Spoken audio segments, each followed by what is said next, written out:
people, and welcome to the Jackson Gabriel Show, where today we'll be discussing COVID-19's effect on sports. First off, we'll talk about sports world news and what's going on there. In March of 2020, last year, there was a rise in COVID cases, and it became a large health concern for most major league sports, as in the NFL, NBA, and FIFA, many other sports as well. Championships, unfortunately, had been postponed, and tournaments like Wimbledon, the tennis tournament, the Boston Marathon, and many U.S. Opens were canceled, including golf and tennis. Unfortunately, the NBA had to completely stop their sports for the time being until they returned eventually later in the year. We look at the statistics of COVID and its effect on sports revenue. So, in global sports, usually make about $756 billion annually. Professional sports make about 23% of that. Retail sports, 36%, 15% for infrastructure, and food, drinks, and anything within a stadium is about 26%. Unfortunately, with COVID, we haven't been able to see a lot of this. It has caused many to lose money, and almost $8.22 billion was lost by the month of May in 2020 due to COVID.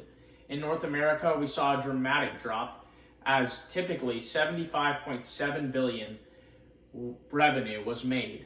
But unfortunately this year, it lost about a third of its league's earnings because of COVID, which stripped down many businesses and affected the sports world dramatically. Looking at the mental health aspect of COVID-19 and its effect on sports, the NCAA has noted that there has been a dramatic increase for their players in their mental health. A lot of depression, anxiety, and other types of mental health issues have arisen this year due to COVID.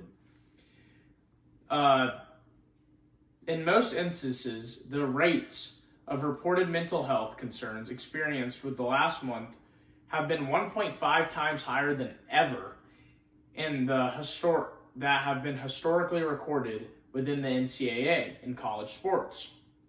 Unfortunately, third world countries don't have the experiments or the time or testing materials to look into these health concerns, which has majorly increased many health and mental health concerns with these players. So, finally, the question arises, what are we doing for these athletes? First, we are now testing pretty frequently, as before each game, especially in the NCAA and even professional sports. Each player must get tested, with the NCAA even taking it as far as this last March Madness this year in 2021, testing players twice within 12 hours to ensure their safety from COVID-19.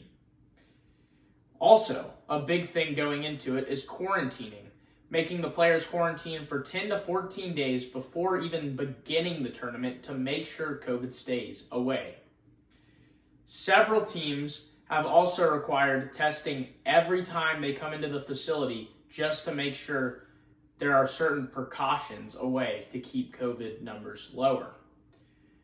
Unfortunately, we don't have full stadiums yet, but it is looking brighter as many states are opening up stadiums fully, and it looks like we will be resuming full sports soon. And pretty soon, I can eat a hot dog at the stadium, and you can watch a sports game with your family.